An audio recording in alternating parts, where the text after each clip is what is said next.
1980లు 90లలో పుట్టిన వాళ్ళు మహా సుడిగాళ్ళు భయ్యా. ఎందుకంటారా? కాస్త డీటెయిల్ గా చెప్తాను. అలా ఒక 30 ఏళ్ళు వెనక్కి వెళ్లి వచ్చేద్దాం పదండి. వీడియో పూర్తిగా చూడండి. మీ మదిలో దాగున్న పాత జ్ఞాపకాలను మీ ముందుకు తెచ్చే ప్రయత్నమే ఈ వీడియో. ముందుగా తిండితో మొదలు పెడదాం. ఆశా చాక్లెట్లు. అప్పట్లో ఇవి నచ్చనిది ఎవరికి చెప్పండి? చిన్ని చిన్ని ఆశ అని పాడుకుంటూ తెగ నమిలేసే వాళ్ళం కదా. ఇప్పుడు కనీసం చూద్దామన్నా ఎక్కడా కనిపించడం లేదు పాపం. ఇక బిగ్ బబుల్ నమలని వాళ్ళు అప్పట్లో ఎవరైనా ఉంటారా? బాగా నమిలి రసం మొత్తం మింగేసి నోటితో గాలి ఊదుతూ పెద్ద పెద్ద బుగ్గలు చేస్తుంటే వచ్చిన మజానే వేరు. ఇక 2 రూపాయలకే 8 బిస్కెట్లు వచ్చే పార్లేజీని అసలు మర్చిపోగలమా? పొద్దున్నే లేవగానే అమ్మ దగ్గర 2 రూపాయలు తీసుకొని పార్లేజీ తెచ్చుకుని ఛాయ్లో వేసుకుని తింటే ఉండేది ఇదే కదా మనకు అసలైన బ్రేక్ఫాస్ట్ అంటే.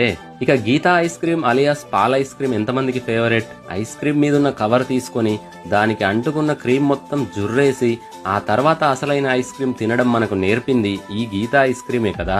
ఇక రంగురంగుల పుల్ల ఐస్ క్రీమ్ తినేసి అద్దంలో రంగు మారిన మన నాలికను చూసుకొని తెగ మురిసిపోయే వాళ్ళం కదా.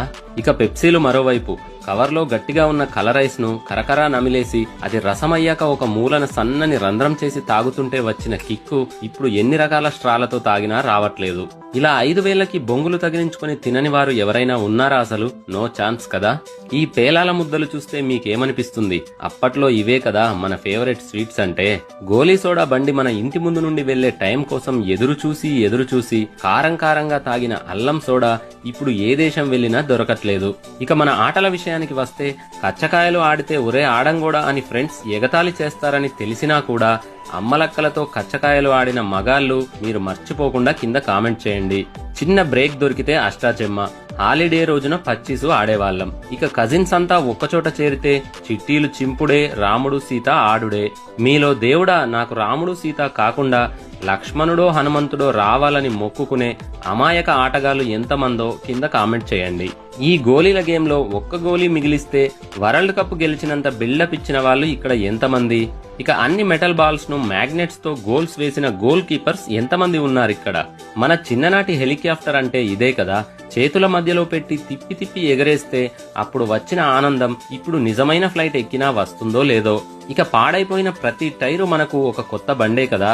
మామూలుగా 4 అడుగులు వేయడానికి బద్దగా ఉన్నోడు కూడా ఇలా టైరుని కొట్టుకుంటూ కిలోమీటర్లు వెళ్లిపోయేవాళ్ళు. అట్లుంటది మరి టైరు బండి అంటే. ఇక గోలీలు, గిల్లిదండ లేదా కర్రాబిల్ల ఆటలు ఇప్పటికీ గుర్తుకొస్తూనే ఉంటాయి. గిల్లి గాల్లో లేపి దండతో కొడితే దిమ్మ తిరిగిపోయేంత దూరంలో పడాల్సిందే. ఇక వంగుడు దుంకుడు మనల్ని హై జంపర్స్ గా మార్చిన గొప్ప క్రీడే కదా ఇది.